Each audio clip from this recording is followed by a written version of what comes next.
to nil. Life is no thrill. It's worse than nil. So draw the right conclusion. Let them be still.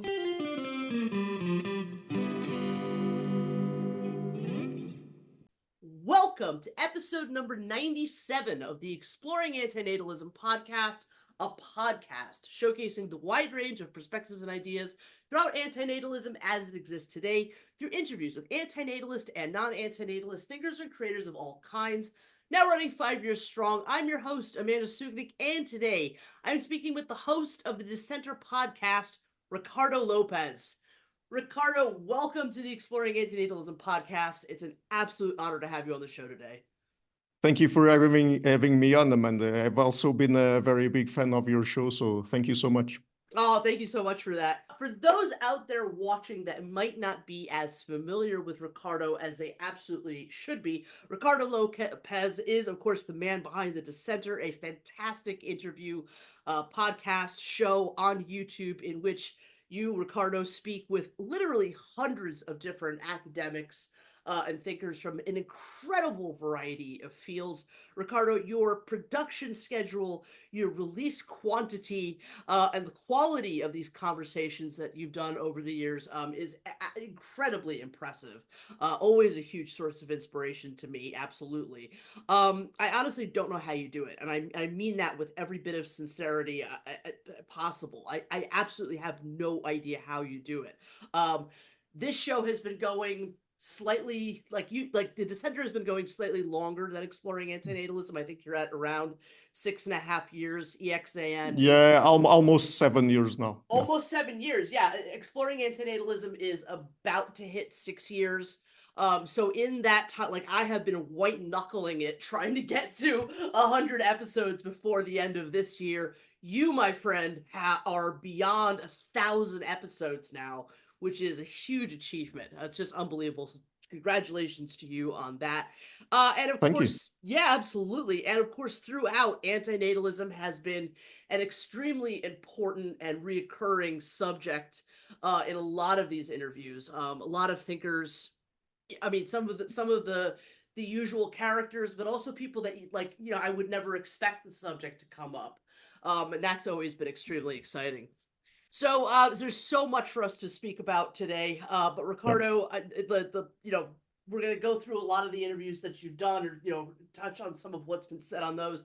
But this interview, is about you. So let's start with the most basic of questions: who is the Dissenter? Who is Ricardo Lopes?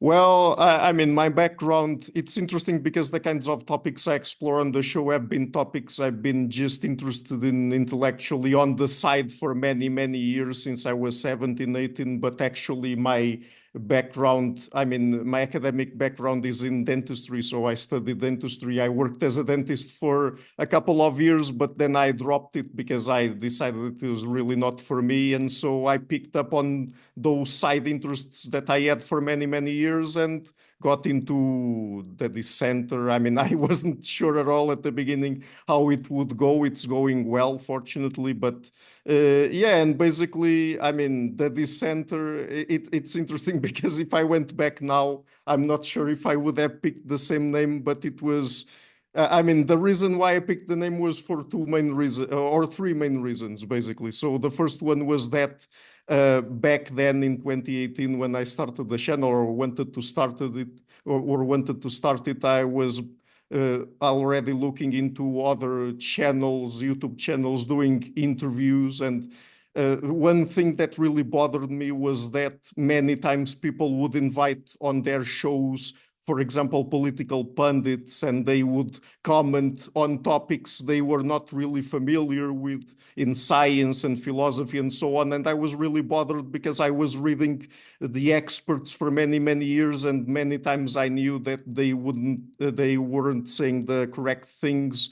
They were misinterpreting things, and it really bothered me that people were not inviting the experts enough on their show. So I wanted to do that, and basically the Dissenter is basically, even though it's not obvious, it's dissenting from that kind of approach. And then, I mean, the other reason is because in terms of my personality, even though I'm a very compassionate person, I score very, very low in politeness. And so I'm not, when it That comes to being surprises polite. me. Yeah. When it comes to being polite, I really have to put in some effort. Otherwise, it goes off the rails very quickly. I mean, and also, I mean, I was doing the kind of graphics that I have on the channel. They were created by a friend of mine back in early 2018. And just when he was working on them, and I was just beside him, he asked me at a certain point, "Oh, okay, so what is going to be the name of the show?" And the first thing that popped into mind was the Dissenter. So those are basically the three main reasons why that's the name of the show. So Beautiful. I cannot imagine the show having a different name, so I think you chose wisely. Dentistry is not at all what I expected to hear. What has as your previous academic background? That's absolutely fascinating. And then to make this kind of switch. And you are always incredibly polite and kind in your interview, so that also surprises me to hear. I wonder, like, and I could be 100% wrong about this, but is this your first interview where somebody's actually interviewing you, or have you done interviews about no, the I've subject? done Okay. 3 interviews with other people. Yeah. Okay, phenomenal. Ricardo, let me ask now, why are you or are you not an antinatalist?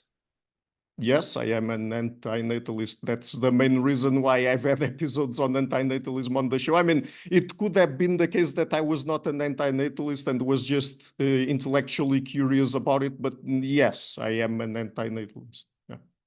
And excellent. And what are your primary reasons for being an antinatalist?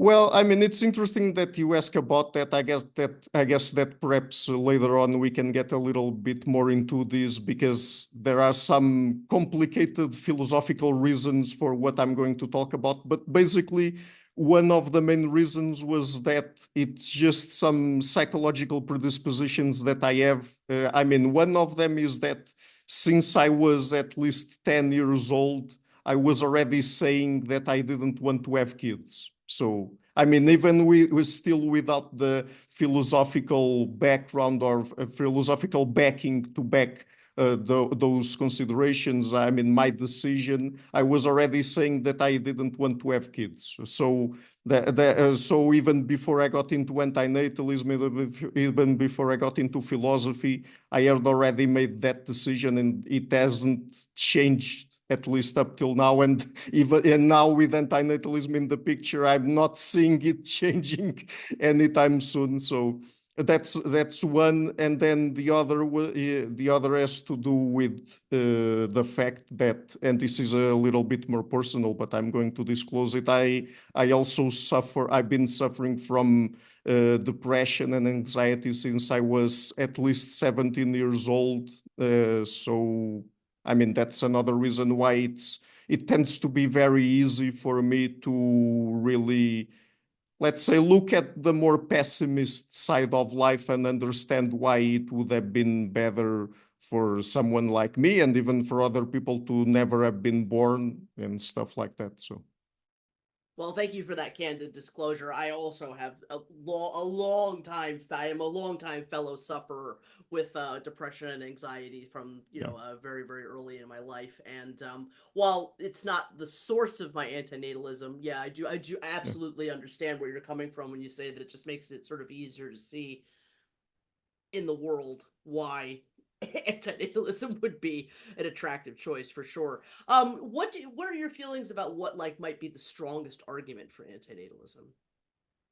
The strongest argument for antinatalism? Well, I mean, this is the point where perhaps I'm going to introduce some of the other ideas I have on antinatalism to explain what I'm going to talk about. So, I mean, I'm not sure if you're familiar with these terms, but I'm not a moral realist. That is, I don't think that moral values are objective, or that you, for example, can evaluate life as being good or bad, positive or negative objectively. I think that you can only do that subjectively, and that's one point where I differ from David Benatar, for example, because he is a moral realist, I'm a moral anti-realist. So I mean, I think that it is up to the individual, and we can only do it on an individual basis for someone to tell us whether their life is good or bad, positive or negative. We can only evaluate it subjectively also because different people, even though they go through similar experiences, experience them in different ways or take different things from the same kinds of experiences. And so I mean, I guess that the best argument, at least for in my opinion, is that since there's the possibility of people who are born into this world having a bad life, even in their own subjective terms, basically, whenever you reproduce, you're playing Russian roulette, and so it's impossible for you to be sure whether that person is going to have a good life or a bad life, or a life that she or he considers good or bad. So it's better just to not do that, I guess. 100%. So some form of the risk argument for sure, which I also would say I agree is I believe is the strongest.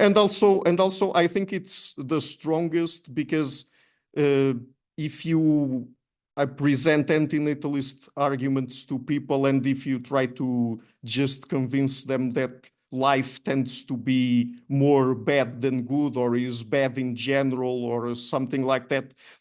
I mean, something along the lines of the asymmetry argument put forth by David Benatar, for example, or those kinds of arguments that he uses in his book, Better to Never Have Been, when he talks about polyanism and things like that, where he's basically trying to argue that even though people forget certain negative aspects of their lives or tend to evaluate certain things that are negative as positive and stuff like that. I mean, that he argues that objectively speaking, our lives are much worse than we tend to think they are.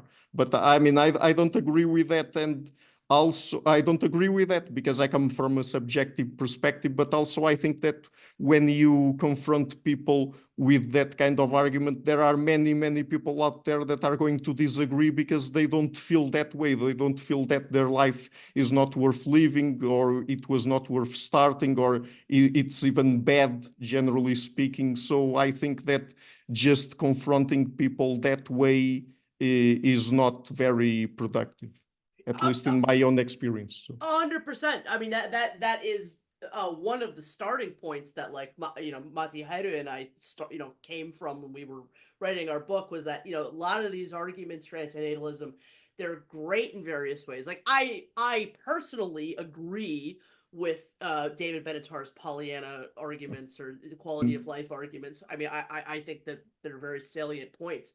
But there's a difference between what might be a good argument for antinatalism philosophically or in some other sense, but in terms of like its activism or how you use them as tools to convince people, they get into all kinds of hairy territory. I mean, the consent argument, the quality of life argument, the asymmetry, these have not, in some respects, proven to be great tools towards antinatalist activism. Whereas risk, I think, maybe doesn't get people all the way there, but it's I kind of liken the risk argument to a bit of a stun gun. It just sort of stops people in their tracks a little bit and gets them to sort of question those things. So yeah, thank you for your thoughts. Absolutely, Ricardo. Ricardo, how do you believe antinatalism should be defined?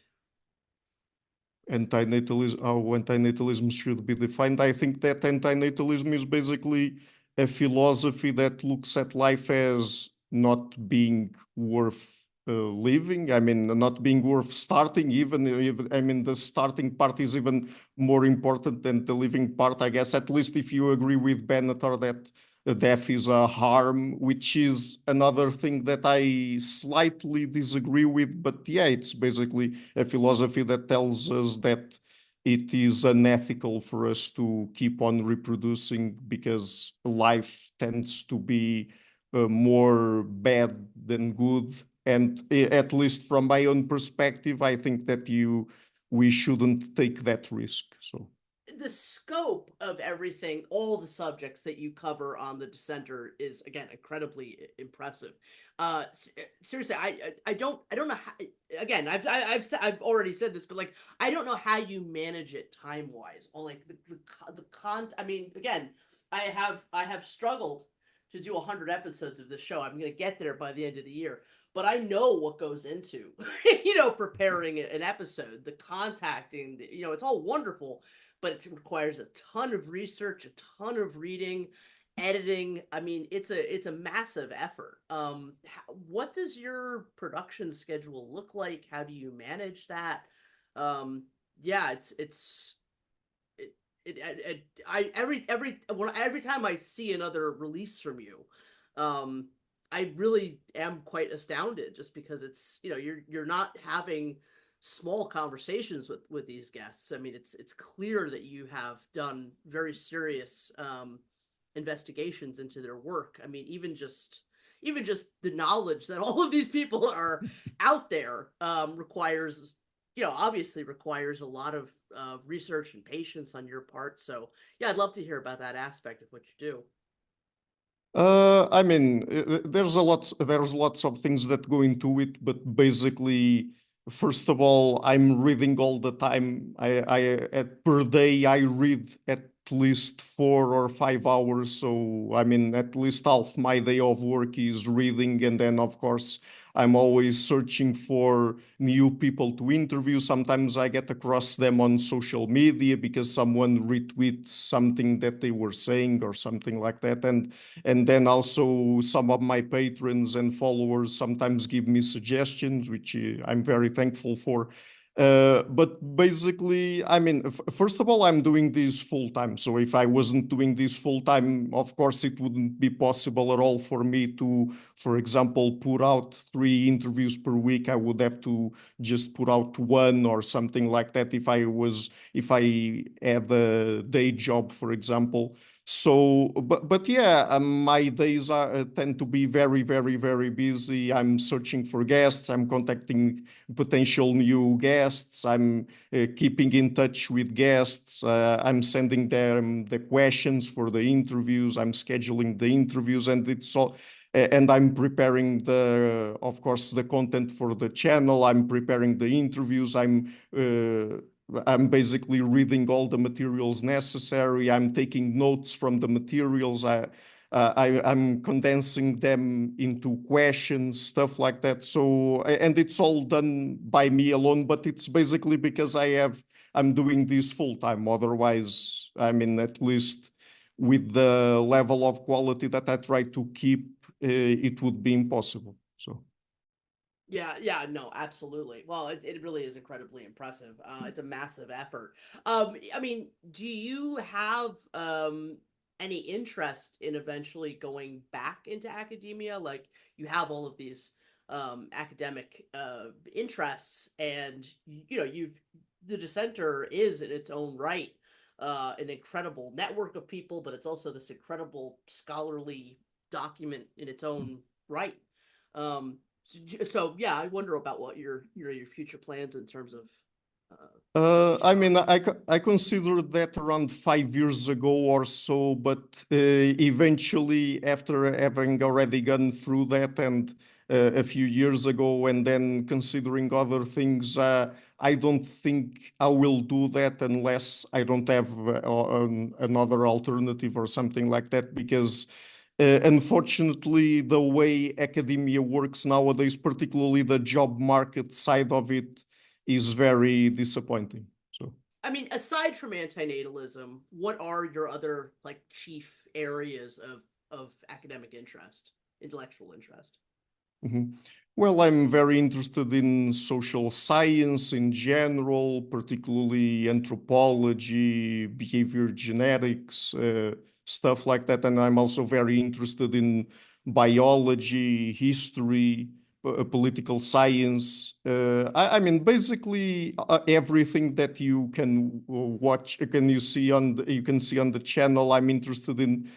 And then, I mean, in terms of some more philosophical topics, I'm also been very interested, for example, in veganism for a while, and in what some people call, I mean, I'm going to call them to call it that just because it's what I saw people calling it the right to die movement, or the right to no longer exist. So I'm also very interested in those kinds of topics. So. Have there been thinkers or research into subjects that you've been like afraid to have on the show? Are there areas of inquiry that you've been like, nervous about? Like, yeah, I just am curious about that. Like, obviously something like antinatalism is a very controversial subject, but there are certainly other very controversial subjects in the world too. So is there sort of subjects that you've been a little more hesitant about going near?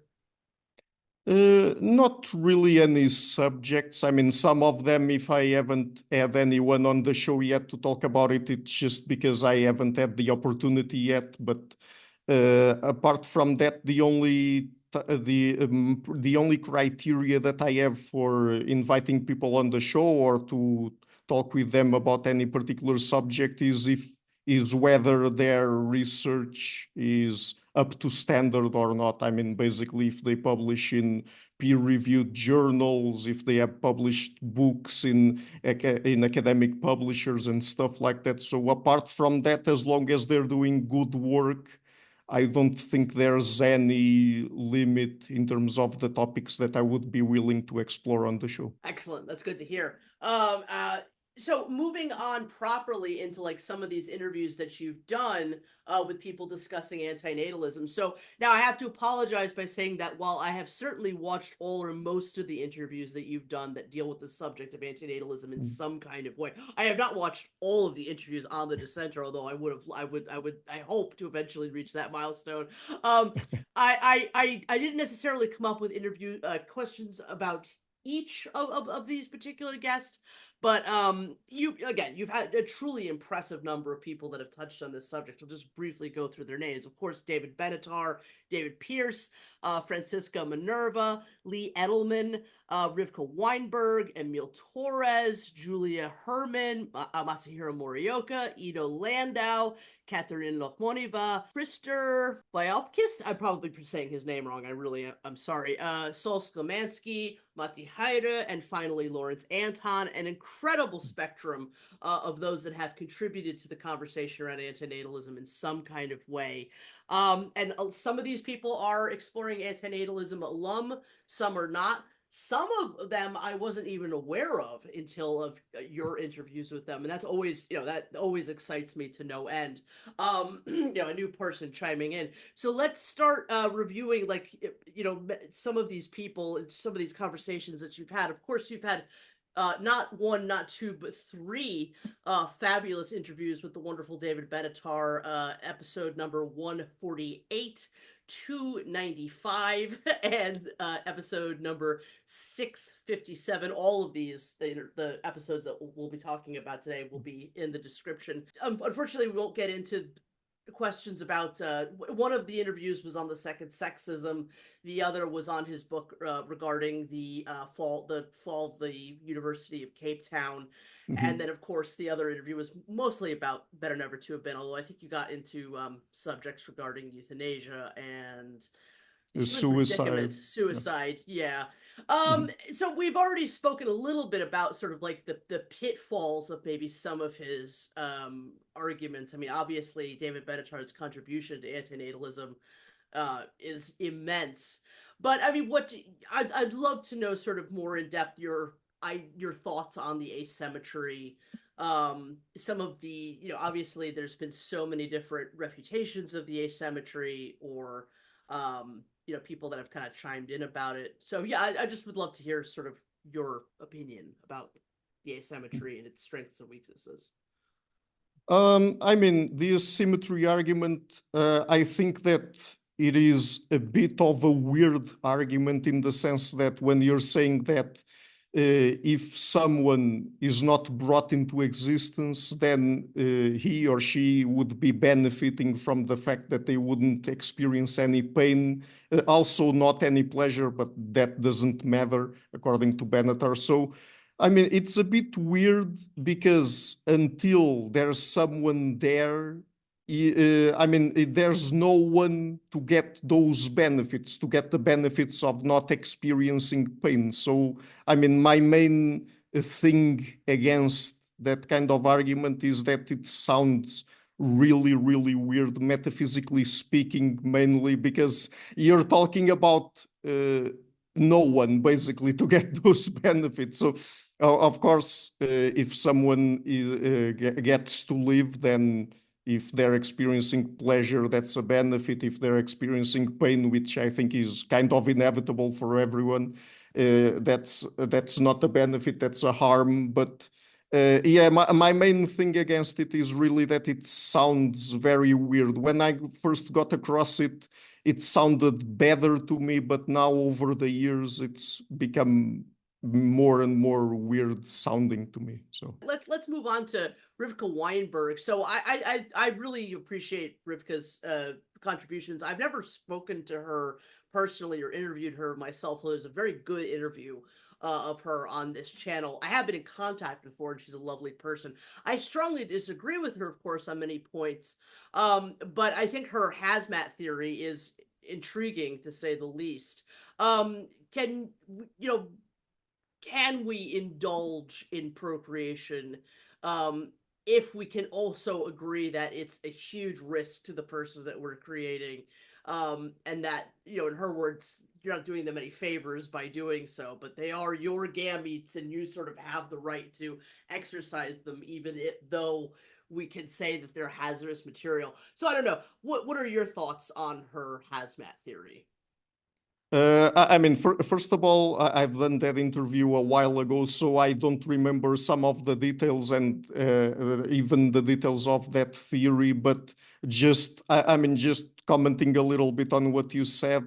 I mean, it doesn't sound good to me. I mean, if you're saying that as long as you like what are responsible or hold responsibility for the risk you're taking, then it's okay for you to reproduce. I mean, it doesn't sound like a great argument to me. So, yeah, I have to agree 100%. I mean, again, I appreciate her, but I don't know how. I mean, she says that antinatalism is basically a risk-based argument, yeah. and so I think she makes a very strong case for antinatalism, but then brings this idea that sort of just wanting to do it, and is somehow more important and more powerful than all of these,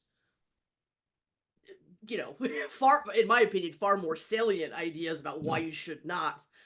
Just seems sort of irrational and indulgent to me. I mean, I get the point. If you were talking about the biological drive to reproduce, of course, that's very strong. But philosophically speaking, ethically speaking, I don't think that that's a good enough reason to just decide to reproduce. So, well, it's interesting that you bring that up. Do you feel that there is a real biological drive to reproduce, or do you feel like, the inclination to reproduce is more culturally built? That's a very interesting question. I mean, it's a very interesting question also because, and of course, there are probably some contextual environmental factors playing a role here, but there are more and more people, I think, at least the statistics I've looked into, it seems that they're telling us that there are more and more people, particularly in more developed countries, who are deciding to go child-free, and even particularly women who tend to be the ones who want to have children even more than men, or at least are culturally, there's a sort of a cultural enforcement for women to have children, some sort of cultural imposition more than on men. So I mean, I guess that, that it's for sure true that we have a very strong predisposition toward having sex. If I mean, if if only for the reason that it's very pleasurable, of course. But I mean, wanting to have kids itself. I mean, I'm not sure. I would like to have really a conversation with someone who looks into that more from a cultural or sociological perspective to see if there are good points out there to try to go against the biological predisposition toward having kids. Because I think actually earlier I said the biological disposition toward reproducing, but perhaps it's more of a biological predisposition toward having sex, and then the consequence sometimes of having sex is reproduction, of course. So that is exactly my feelings on the subject too. I think there's a sex drive, and then there's the pressure that has been culturally mandated to want to have children. But I agree with you. That's something that's a job we'll both have to take on, is finding somebody that makes that their speciality, and both interviewing them on our respective channels. So wonderful, thank you. Let's move on a little bit to episode number 441, which was with Francisca Minerva. So I am somewhat familiar with her work. I mean, I've more read people reacting to her than her work herself, and this was the first time I had ever got to hear her speak. She's fantastic, and I was very excited by a lot of the things that she had to say. Absolutely fascinating individual.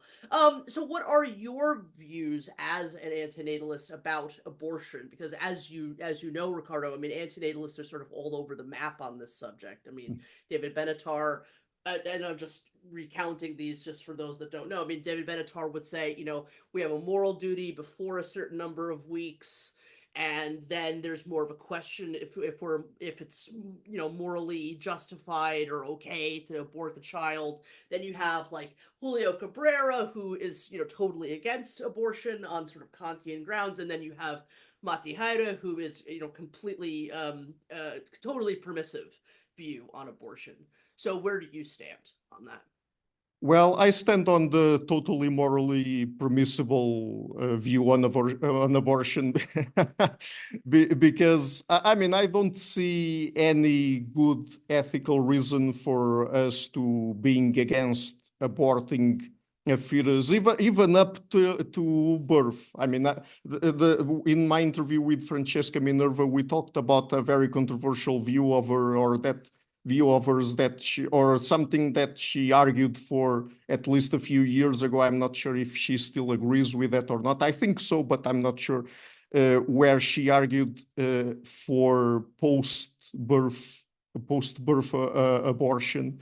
I'm not that bit is much more controversial also because it has to do with us being able to really determine whether the child, in this case, because it would already be born, would already have certain kinds of psychological capabilities, psychological capacities for I mean, the extent to which it would be conscious already, to which it would be able to form memories, for example, and to have interests, because having interests is a very big thing when it comes to discussing, for example, killing someone or something along those lines. So, I mean, but yeah, if someone would convince me that up till a certain point, even after birth, the child would not suffer any, or wouldn't even be able to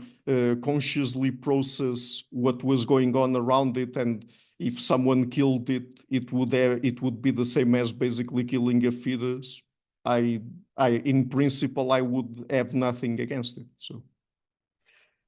I am not familiar enough with like the actual papers that she's written on like the late term abortion subject. I don't personally know if she still holds those views, so I'm a little bit hesitant to to comment on.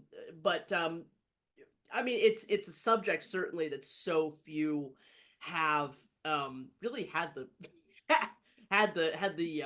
the courage to even, posit in any way, shape, or form. Yeah. So huge respect to her for that. I don't know either. I mean, is it if we're talking about very late term abortion and then right after? I mean, there's such a thin line there between very late term abortion and like just having been born, and is it really a very different circumstance at all?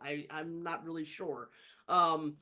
I mean, medically speaking, the only reason why I would be against late-term abortion is even if the woman wants to go ahead with it, there medically it's very risky.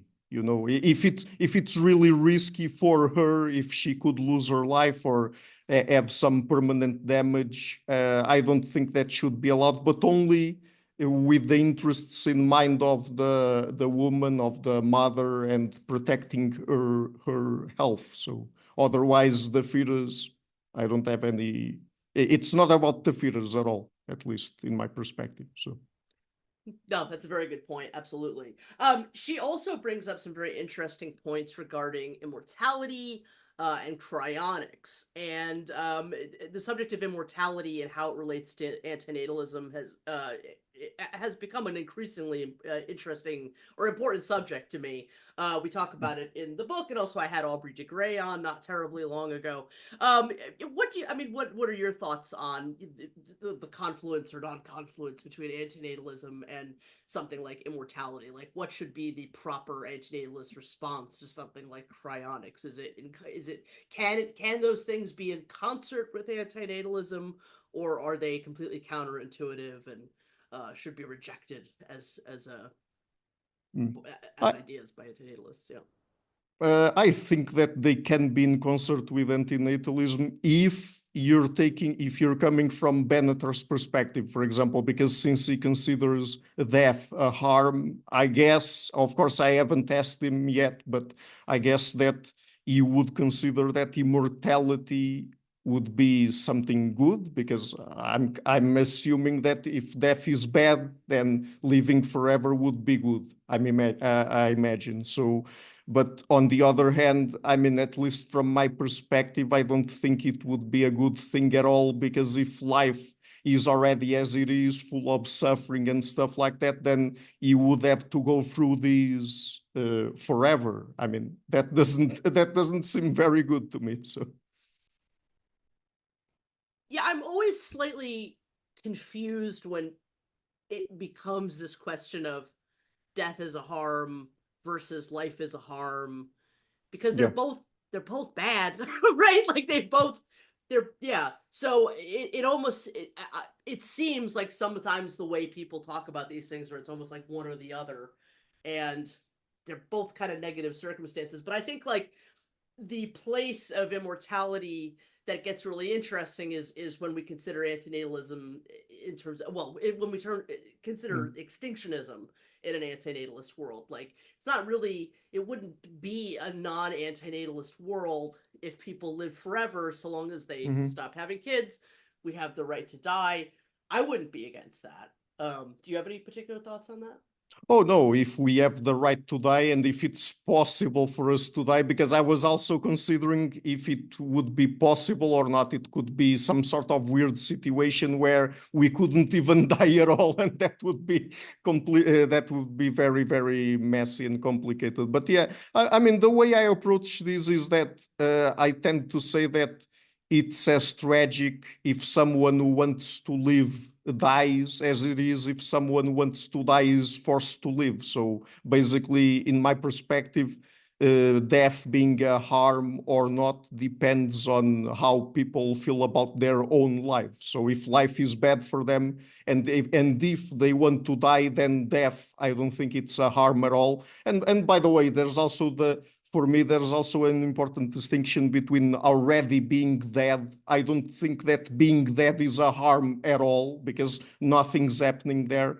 But the process of dying, that can be harmful, because of course you go through it, and sometimes it's very painful and very stressing, that bit. But just that bit, for me, it's always harmful. But if people want to die, or if they think that life is not worth living anymore, and if they're given, I don't know, means to end their lives in the most peaceful way possible, I don't have anything against that. So, well, I would agree that it does come down to that subjective opinion of one's own existence, and I also agree that being dead is not a harm.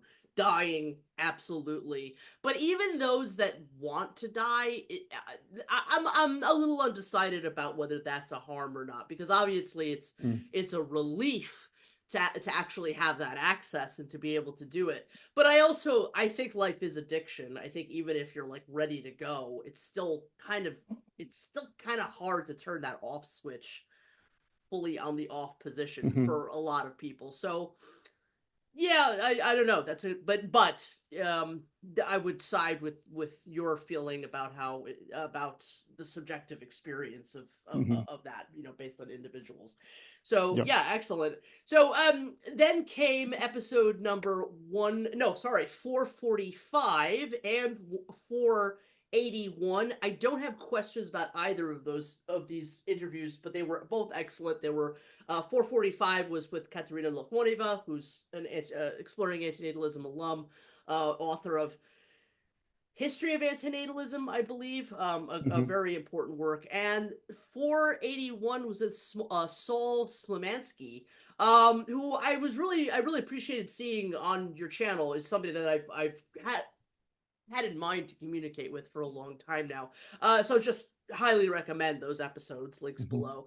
And then number 482 was with Mr. David Pierce, who's appeared on this channel twice. So what do you think about David Pierce's soft antinatalism? His idea of bioengineered bliss, recalibrating the hedonistic treadmill. What do you think of his approach to antinatalism now? So like, I really like David Pierce. He and I are friends. I think he's great. I'm more of a hard antinatalist, whatever that means, in terms of I'm an extinctionist. David, of course, I'm just explaining for those that might not be as familiar, would say that, he agrees with all the points of antinatalism, but he thinks that extinction will fail. So what we ought to be doing is this re-engineering against pain and everything. So what are your thoughts on that? I mean, it's an interesting position, and also I guess that if we're evaluating whether life is good or bad on the basis of we experiencing more or less pleasure or more or less pain, if there would be any way of biologically or through other means eliminating pain completely, or just having, I don't know how that would work in practice, but just having blissful pleasurable experiences, then I mean, I wouldn't have anything against it. The only thing there is that, first of all, I'm not sure if we can really get to that point ever. And second of all, I don't think it would be worth it to keep on reproducing and adding more generations of people just to try to get to that point. So that would be my main counter argument. So. And my thoughts exactly, and also just the risk of that. I mean, there's a certain amount of meddling with humanity that that frightens the hell out of me. And just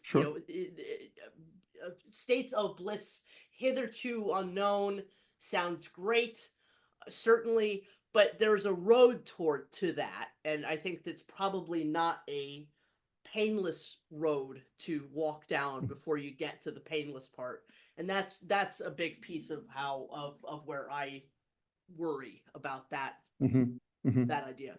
Yeah, but thank you for your thoughts on David Pierce. Absolutely. An incredibly important antinatalist nonetheless.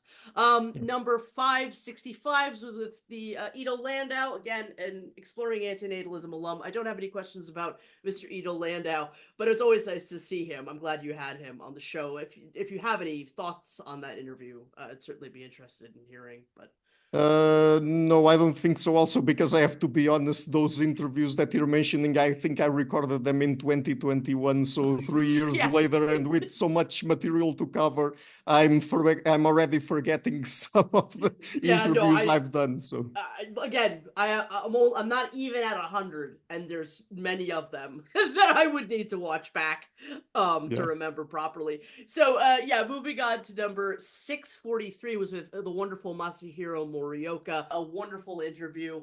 If you have any thoughts about that interview, certainly please let me know. But we can move on from there. I didn't really have any questions on that episode. It was actually not entirely around his work on antinatalism, but exploring his work, his manga, sort of on what is philosophy, which I highly recommend. It's an awesome work. But definitely recommend that episode, absolutely. So moving on, episode number 715 was with Lee Edelman. So this was an amazing interview. And I love that you pushed him a little on the subject of antinatalism. I don't think he quite got there. I think he was sort of, interestingly, sort of fixated on the Christian iterations of antinatalist thinking, although he was familiar with some more of like the contemporary ethical iterations of the subject. But he was just phenomenal. Like, I was not familiar with Lee Edelman before this. And I have not yet, but I plan on, now doing like a full investigation into his work.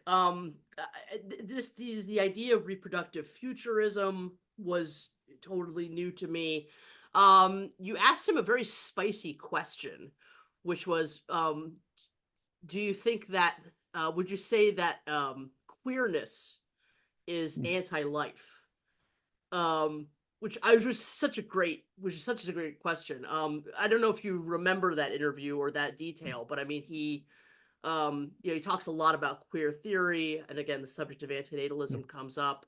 Yeah, well, what are your thoughts on that one? I mean, that's probably one of my most controversial interviews to date.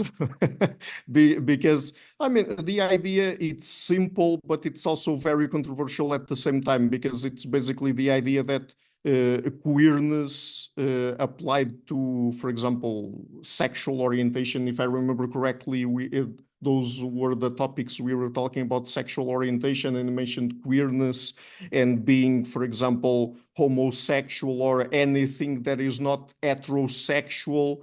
He's more of a postmodernist, so some of the terms he uses are a bit obscure as well. So, but I think that he was trying to establish a connection between not being heterosexual and an anti-life position, because basically people who are non-heterosexual cannot reproduce themselves. I think that was the core of the argument there.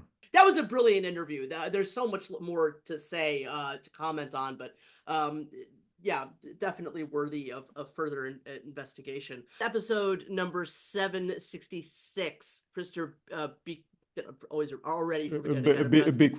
Biquist, yes. So again, a thinker that I was not familiar with at all until before this. Mainly focuses on meta-ethics, preference, population ethics, a lot of work on the non-identity problem. Yeah, but I didn't really necessarily have any questions specifically about this one. I just thought it was a really interesting conversation. I don't know. Yeah, also because if I remember correctly, we only touched very slightly on antinatalism toward the end, right? Yeah, it was towards the end. I wonder if there's more ground to cover with him. I don't know. It was one of those interviews where I wouldn't have expected the subject of antinatalism to come up, and it was just great that you got a little piece of that in there. So highly recommend that interview. The rest of what he had to say was really interesting too. Number 876 was with Emil Torres. I think a lot of my viewers are familiar with his work. Didn't really have a lot of questions coming from that, but again, highly recommended. People check that out. And then, of course, number 932 was with the wonderful Mati Haire. So, of course, I was beyond delighted that you interviewed Mati. Thank you for having him on. It was especially thrilling for me because the topic of conversation revolved around our book, Anti-Natalism, Extinction, and the End of Procreative Self-Corruption. There's about a million things said in this interview I want to ask you about, but for the sake of time, I've narrowed the questions down regarding the series of buttons that Mati and I propose in the book, if you remember. So just to reiterate, there's the big yellow button, which would technologically remove suffering. So that's the David Pierce, option. There's the big orange button, which would be immortality by biomedical gerontology. It's the Aubrey de Grey button. The big red button, the obliteration of mankind. The big violet button, which would be immigration to a virtual reality. The big green button, which would be sort of the anthropocentric antinatalism. So we go extinct, but the animals inherit the earth. And then the big blue button, which would be irreversible collective infertility. So sort of the children of men idea, like we, just stop being able to have children, and then it's this, slow, gradual extinction.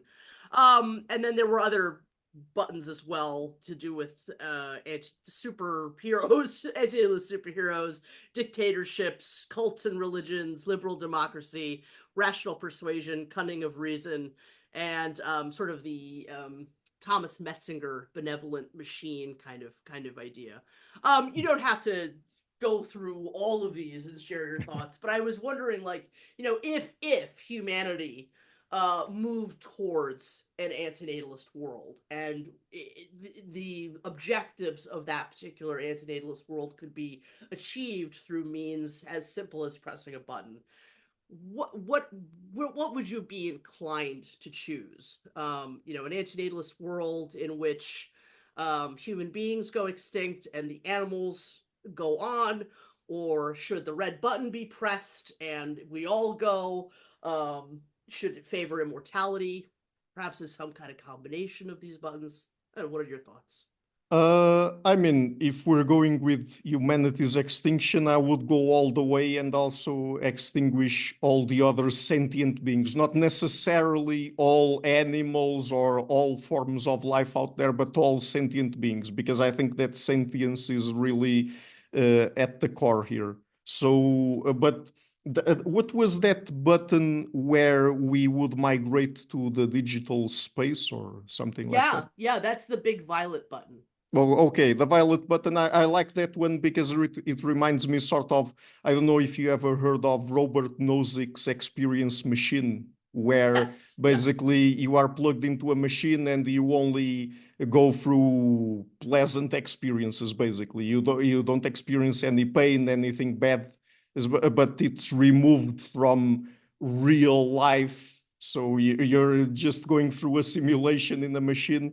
But I wouldn't be against that. And I think that people also have some very visceral reactions to not living real life, because I think that since I know from neuroscience and evolutionary biology that anyway, whatever we experience through our senses is already sort of an interface to reality. It's not what is really out there. It's not objective reality. If you were plugged into a machine and it would be possible for you to just experience good things, personally, I wouldn't have anything against that. And if it would be a possible alternative to extinction, for me, that's fine. So brilliant. So Ricardo votes for the big violet button. I think it's kind of a rare answer, to tell you the truth, I think. So I love it. No, I don't think it would be a terrible option at all. We could just all play the best video game ever, forever.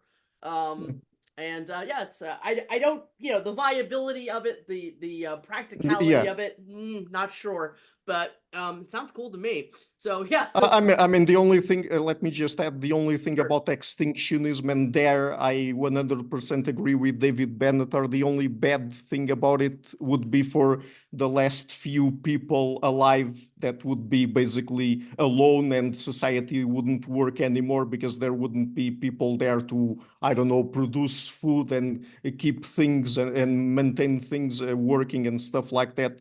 Yeah, the really bad thing there would be for the last few people alive, because they would, until the moment they died, they would have some extremely bad experiences, I think. So Yeah, I think there's nothing, I don't think there's any realistic antinatalist path that we could take that favors extinction to where it's 100% suffering free. Unfortunately, it's no, oh always, yeah, sure. it's always this matter of how much.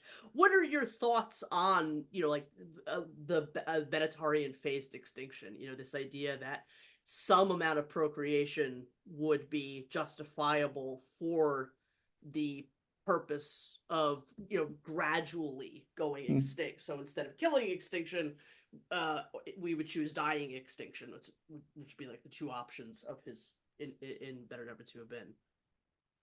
Uh, I mean, I would prefer killing extinction, because at least it would be everyone at the same time, and there wouldn't be anyone left to suffer the consequences of just the society breaking down and everything crumbling and stuff like that. So I would agree more with that option. Well, yeah, I mean the perfect solution. I mean, I know people hate the sound of this, but the perfect solution, the one that does actually cause the least amount of suffering, would be like the big red button kind of solution. That doesn't exist though, and trying to create a real world iteration of such a thing is, yeah, we're talking about risk. I mean, it's huge risks, and then insane challenges to practicality, in that. So in absence of that, and also I would, at least if you're going to go at it in an ethical manner, of course you would have to get consent from every single person alive, at least the ones who could give consent, and I don't think that would really work. So no, it would definitely not work, and you could never get the consent of the animals. So I mean, one of the reasons why the red button is attractive to sentiocentric antinatalists is because it's not simply it doesn't simply take care of the human issue, it's the animal issue too. It's the all sentience issue. But so not perfectly ethical, but very few options. So yeah, so no, thank you for your answer on that. I really appreciate that. I want to talk briefly about your interview number 1015 with Julia Herman.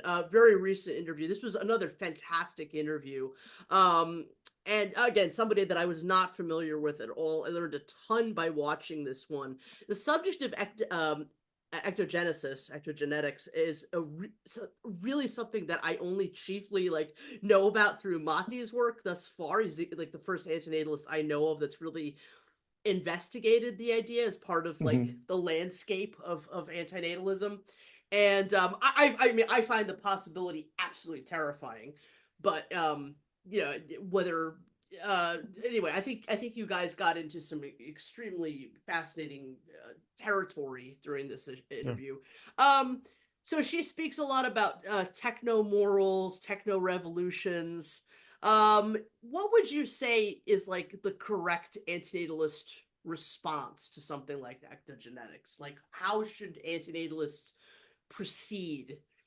From, I mean, I have actually known people that say that we should the correct response from antinatalists is to respond violently to something like ectogenetics. I wouldn't agree with that at all, but some people take a very hardline stance, like these kinds of technologies have to be stopped at all cost, and that's the direction that antinatalist activism should probably be moving in. I mean, short of violence, that we should be taking a much greater stand against them.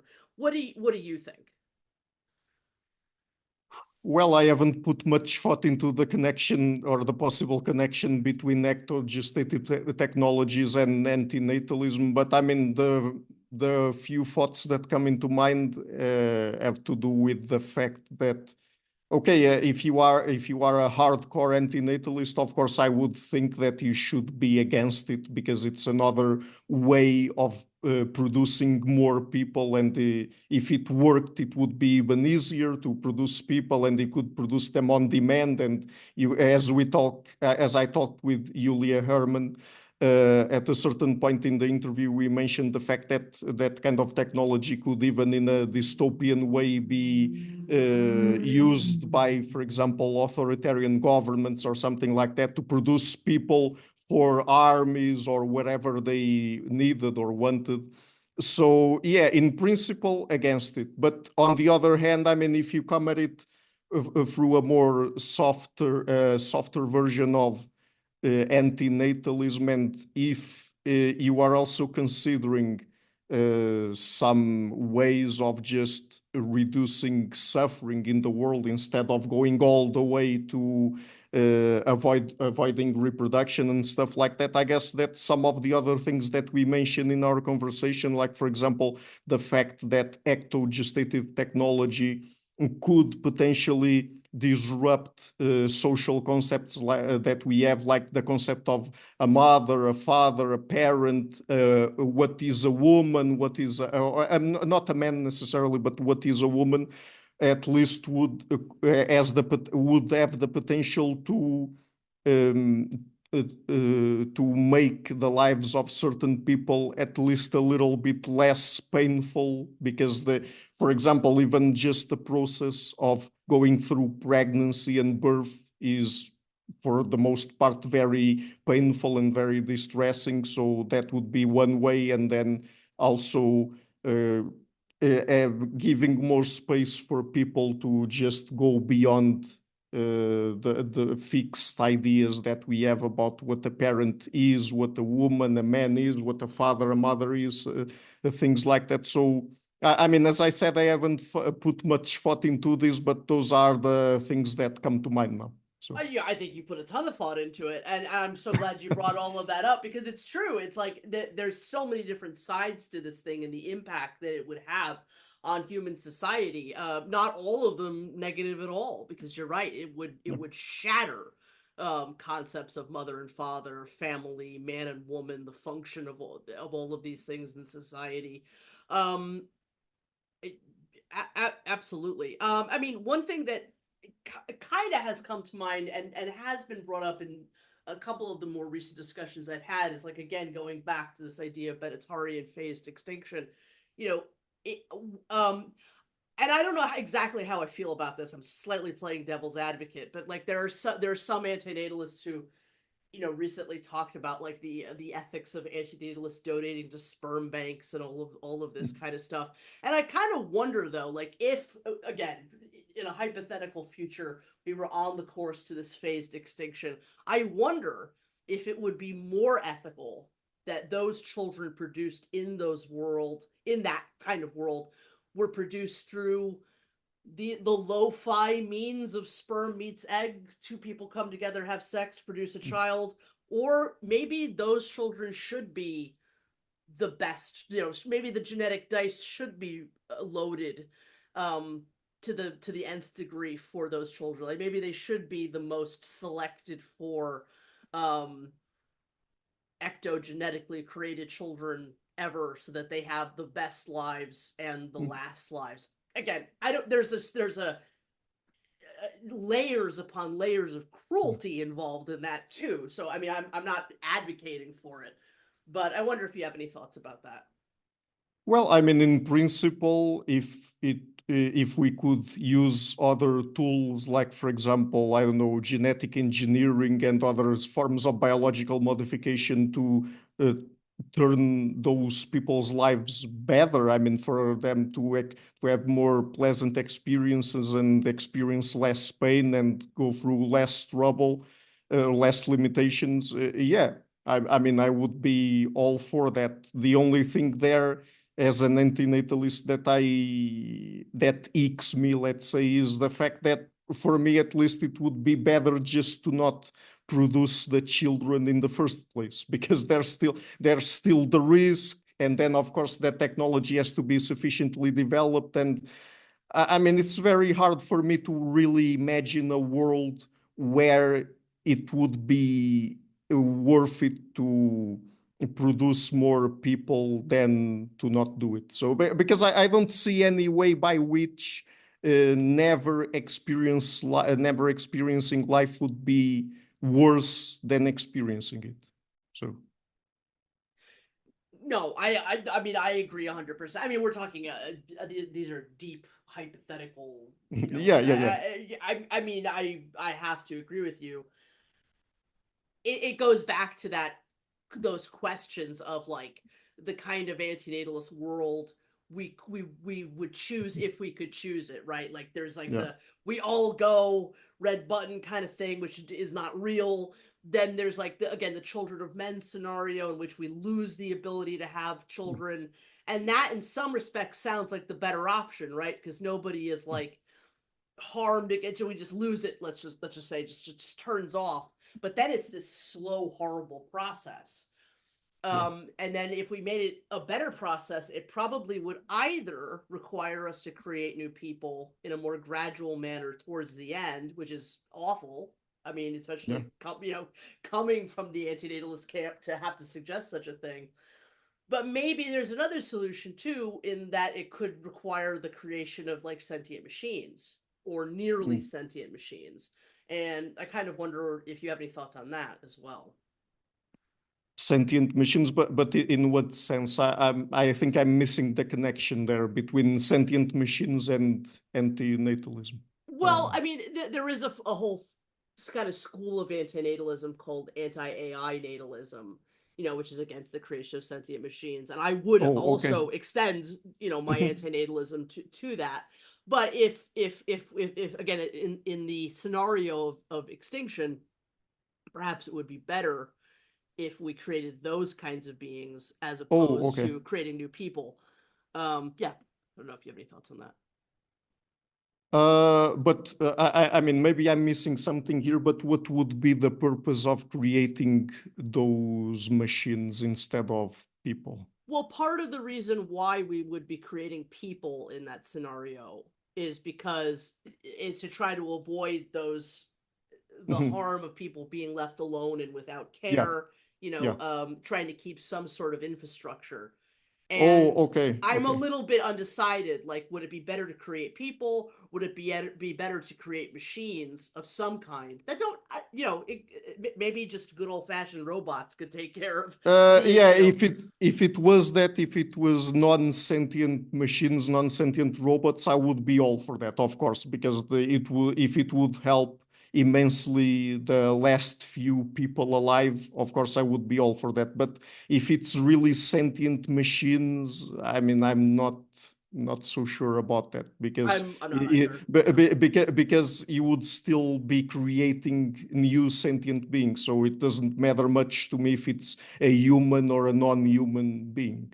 Right, and perhaps creating forms of suffering in the process that we can't even Mhm. understand, can't do Yeah. anything about, that has their own sense of agency. Yeah, it's definitely a messy circumstance for sure. So the last interview that I want to touch on was episode 1004. Actually, it was before the interview with Julia Herman. My apologies, but it was with the wonderful Lawrence Anton. So awesome that you had Lawrence on, your first non-academic antinatalist, an antinatalist activist.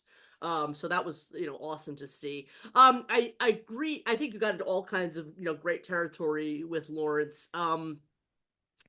Do you agree with Lawrence on the idea that antinatalism only involves the creation of like moral patients versus moral agents? So there's like Lawrence and I have like a long-standing kind of disagreement about, we're both sentiocentric antinatalists. and we would both agree that antinatalism should be a voice towards like veganism, the ending of factory farming.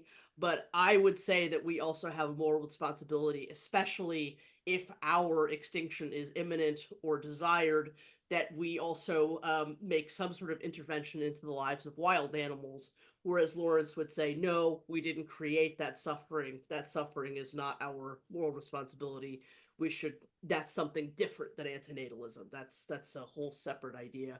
Whereas I think that it's very built in to what antinatalism is. Where do you fall on that? Okay, but what kind of intervention were you thinking of?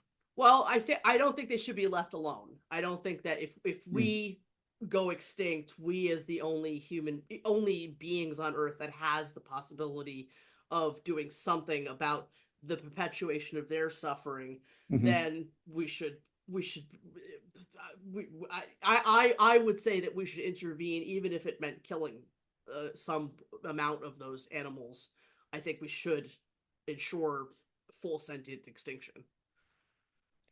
I mean, I guess that if possible, we should do that. I think that I'm more in agreement with you than with Lawrence in that specific case, but I also understand where he comes from, because also sometimes I'm a bit conflicted sometimes about other animals, about other sentient animals, because since we can't get consent from them, and of course we can't really ask them or get an answer from them in any other non-linguistic way, let's say, as to whether they would prefer to keep on living or die. I mean, those are questions that really conflict me sometimes, because we would be making the decision for them. And there's a risk that perhaps I'm not sure if all of them, but at least a few of them, if they were able to express their wish, would prefer to go on living. So yeah, no, absolutely. Those are the biggest questions involved in here, and they give me pause too. It's horrific and it's very paternalistic. I mean, but I also think that there's this question comes into focus again if it's negligible until it's a matter of if we're gone, what happens from there. I mean, there are iterations of, I know you know all this, but just for those that don't, there are iterations of antinatalism like Vehement, like the work of Patricia McCormack, who would say, no, they have to be left alone entirely. They go on for ad infinitum.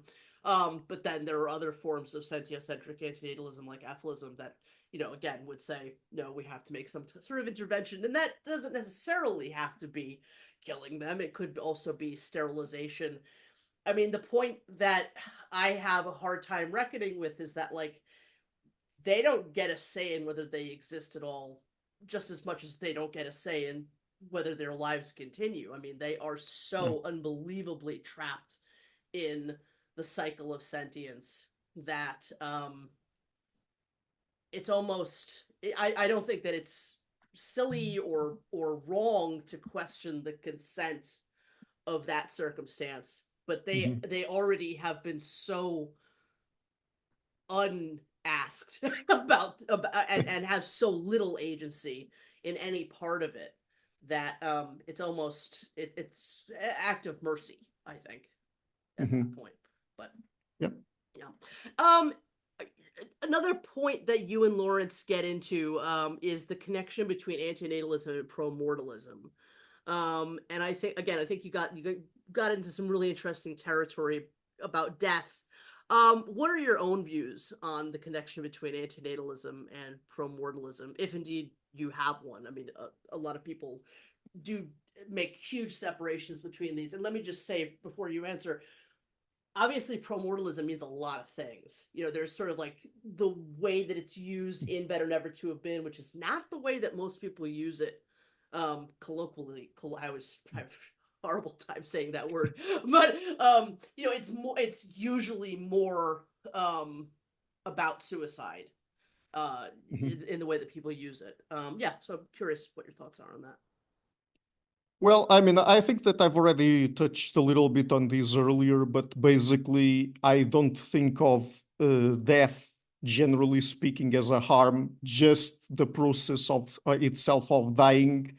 So, I mean, if someone doesn't want to go on living anymore, I think that they should have the right to no longer exist. They should have the right to exit in the most peaceful way possible. So, uh, I don't know.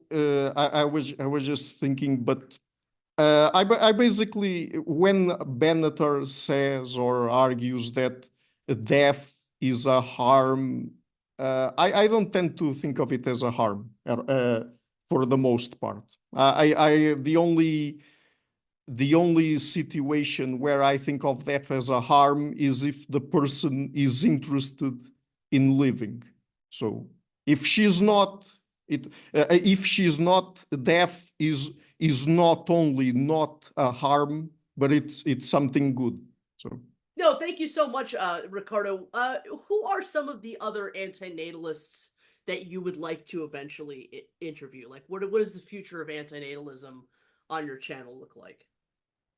well, I would have to check my list. That's okay. I don't have it here, but I was trying to think of someone, but I mean, nothing's coming to mind now. So No, sorry. it's okay. It'll all be a surprise. That's all right.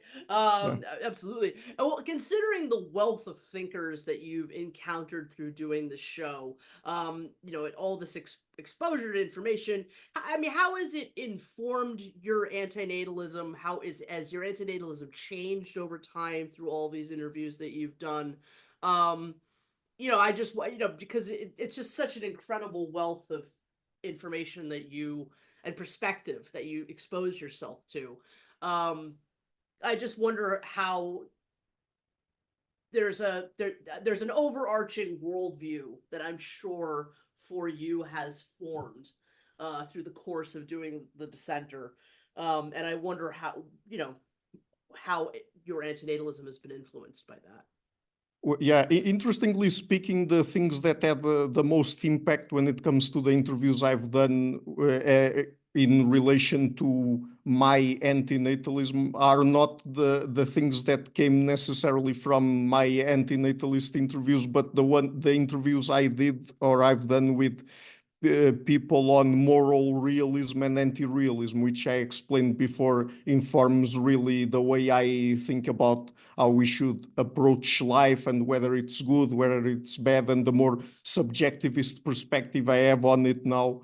But the other thing is that when it comes to interviewing more and more people over the years on the topic of antinatalism and other philosophers, other moral philosophers, is that, and I've already explained the points where I differ from David Benatar, for example, but David Benatar was the first antinatalist I interviewed for the show, and over the years, in those specific domains I mentioned, I've distanced myself more and more from his perspective. So I know that in some of the interviews that you've done, you've talked about how your exposure to interviewing anthropologists has had this like huge impact on your antinatalism, and also just like your perspective on family and how people are raised, and that's really fascinating to me, because anthropology is not a subject that I've particularly studied. So I don't know if you want to speak a little bit about that. Yeah, I think that I mentioned a little bit about that in my interview with Julia Herman. I think, right, because basically in that interview, when we were talking about how we understand our concept in the West, for example, of the nuclear family, a mother, a father, and the children, and how there should always be one parent from each sex and stuff like that. And how we have, particularly in more traditional societies, things like cooperative breeding, and it's basically all other people from the family and even outside the family who participate in child rearing. Yes, some of those ideas have definitely have had an impact on how I think about some of these more Western-centric ways of living and organizing society. And yeah, maybe, I'm not sure, but maybe some of that also impacted the way I think about reproduction and then antinatalism. Yeah. Brilliant. Well, Ricardo, what can we, aside from antinatalism, because I know you don't have your list in front of you about specifics, but what can we expect from the Dissenter in 2025? Are you gonna get to 2,000 episodes, I'm sure, by the end of 2025? Well, it will take perhaps 6 more years to get there. So maybe. Not so fast, but yeah, I mean, I guess that more the same. I will try to have some new interesting guests on the show. I think I've already lined up some big names that I haven't had on the show yet. So. And next year there are also some already that I'm already aware of, some very interesting books, science books, philosophy books coming out, and I already have lined up some interviews with a few of those people. I mean, right now I'm not sure when this interview will come out, but right now, end of November, I already have a full calendar of interviews until May. So. I guess you can expect at least another 150 something new interviews coming out next year. So 3 interviews per week. So absolutely incredible. Well, I'll be watching. I'll be looking forward. It's going to be another great year of the Dissenter, so I'm excited. Ricardo, where can people find you, and what are the ways in which our audience can best support all of your efforts? Yeah, so I have a website, thedissenter.net. You can find me there with all the transcripts for the interviews and all the information about my work, my channel, my podcast. And then you can also find me on Spotify for podcasters and all the other 10 plus podcast platforms out there. And I also have Twitter/X at the Dissenter YT. YT stands for YouTube. And then on YouTube at the Dissenter RL, and also on Facebook, you just have to search for the Dissenter. And yeah, I think that's that. And also for people who are interested, I have a Google Reads account. You can find the link to it in some of the more recent interviews I've released with the full list of books covered on the show, which are already around 400. So. Brilliant. All those links will be below. Please definitely consider supporting Ricardo on Patreon. Oh yeah. By the way, I forgot about that. If you are interested in supporting my work, Patreon or PayPal, you can find the links in I hope they will also be in this interview, but you can find them in the description of all of my interviews. If you're interested, if you like what I'm doing, if you're interested in supporting it and for the channel to keep running for a long time, hopefully, please go there, Patreon, PayPal, and support me. So. Absolutely, yes. All those links will be below. Everybody in the audience is highly encouraged. Well, Ricardo, my hat's off to you. Seriously, congratulations on all the work that you've done. You really are a huge source of inspiration. And I think you have created an incredibly important academic document of immense value. It's a tremendous network. You've created a tremendous wealth of work. You have allowed us to hear from just an enormous number of people that so many of us would not have otherwise. And it's an incredible resource that you've created. So thank you so much. And I can't wait to see what comes next for the Dissenter. And just thank you so much for all that you've done. And thank you for being my guest on the Exploring Antinatalism podcast. It's been a true honor. Of course. Thank you so much. Hey everybody, it's Amanda. Are you looking for an excellent way of making academic antinatalist works more available across the globe? I know I am. And so I'm delighted to announce that the wonderful and award-winning Polish publishing house Towarzystwo Naukowe imienia Stanisława Andreskiego, which over the last 2 years has produced some exceptionally beautiful Polish editions of both original works like Anti-natalism by Mikołaj Starzyński, as well as classic academic antinatalist works like David Benatar's Better Never to Have Been, has now opened an online shop featuring the magnificent antinatalist Ouroboros designed by Michał Dziadkowiec. The logo is fully customizable and available on a wide variety of products.